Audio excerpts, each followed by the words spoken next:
Welcome to The Explainer. You know those stories that give you goosebumps? The ones that are so unbelievable they make you wonder if there's some kind of cosmic force at play.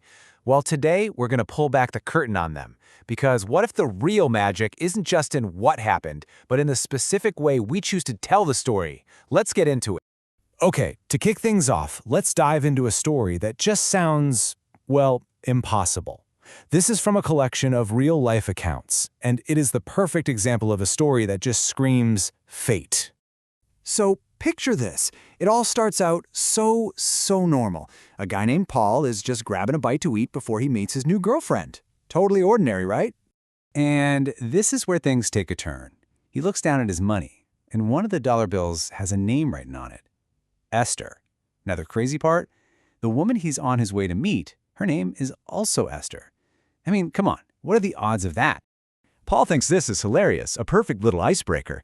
He decides to frame it and give it to her. And he even gives it this grand, funny name, the Immaculate Dollar of Arlington Heights. So Paul gives her the dollar, probably expecting a laugh. But instead, she's just completely stunned, like way more shocked than you would expect.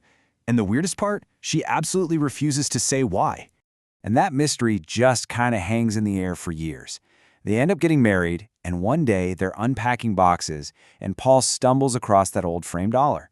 So he asks her again, okay, you have to tell me what was going on with your reaction that night. And this is the part that'll give you chills.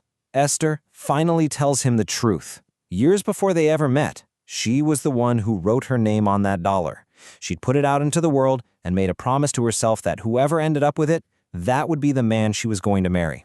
It wasn't just a dollar bill with her name on it, it was the dollar bill. So, what is going on here? Is this just pure destiny at work?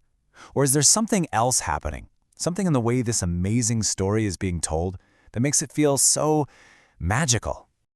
That story really gets you, right? It gives you that little shiver. But the real question is, why? See, researchers argue that the magic we feel comes from more than just the events themselves. We don't just report these stories, we actively build them. Our words aren't just descriptions, they are the actual tools we use to construct that sense of wonder. Now, there's a whole field that looks into this. It's called discursive psychology. And I know, that sounds super academic, but the idea behind it is actually pretty simple. It's that when we talk or write, we aren't just describing reality, we are actively doing things. We're performing actions, whether it's persuading someone, making an excuse, or in this case, creating a feeling of pure wonder. So the key thing to get here is that every single word in a coincidence story is doing a job.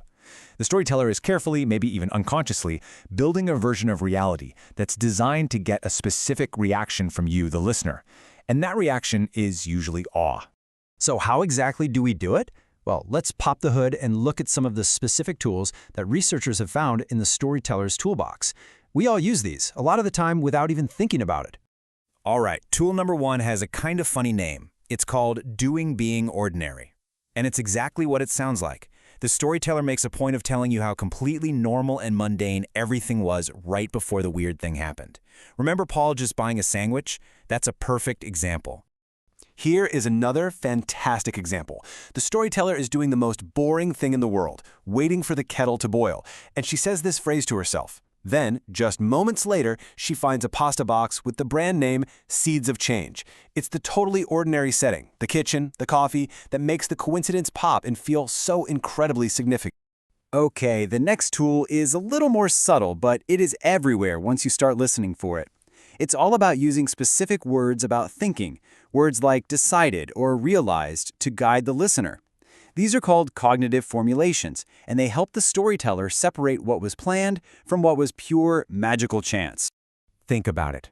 When a storyteller says, "I decided to go a different way," they're signaling that the action was theirs, it was intentional.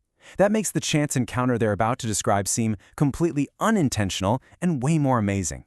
And then you have the word realized. That's the pivot. And then I realized. That's the storyteller hitting the dramatic reveal button for you. Of course, a little part of our brain is always a bit skeptical, right? It's always looking for the logical, boring explanation. Well, great storytellers have a surprisingly simple and powerful tool to handle that doubt. Researchers call it the "but still" device, and it's this brilliant little three-step rhetorical move. First, the storyteller shows they're not a fool, they acknowledge the logical side of things. Then they might even explain why it's plausible. And then comes the pivot. They hit you with the "but still" and bring it right back to the wonder. This quote is just perfect. It's from a story about a kid losing a beloved Tigger toy, only to find it years later at their new next-door neighbor's house. The storyteller says, "Look, I know, it's not that weird for families to move between these two counties. They're disarming your skepticism, but still, for them to be our next-door neighbors?" It acknowledges the logic and then just gently pushes it aside to keep the magic alive.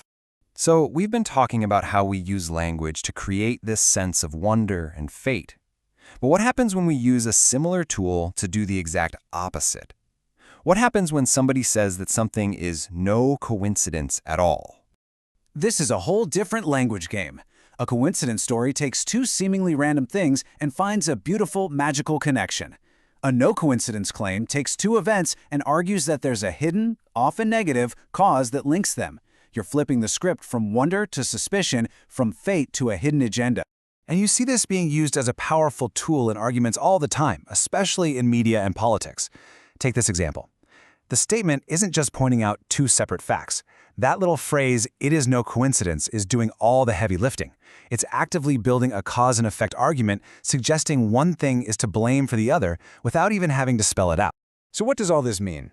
The big takeaway here is that the language we use isn't just decoration. We are actively constructing meaning from the messy, random events of our lives. Whether we're trying to build a world that feels full of wonder and magic, or one where there are hidden forces at play, we're doing it with our words. So the next time you hear one of these unbelievable stories, or more importantly, the next time you tell one yourself, just listen for a second.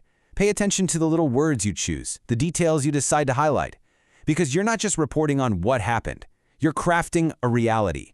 And that's where the real magic is.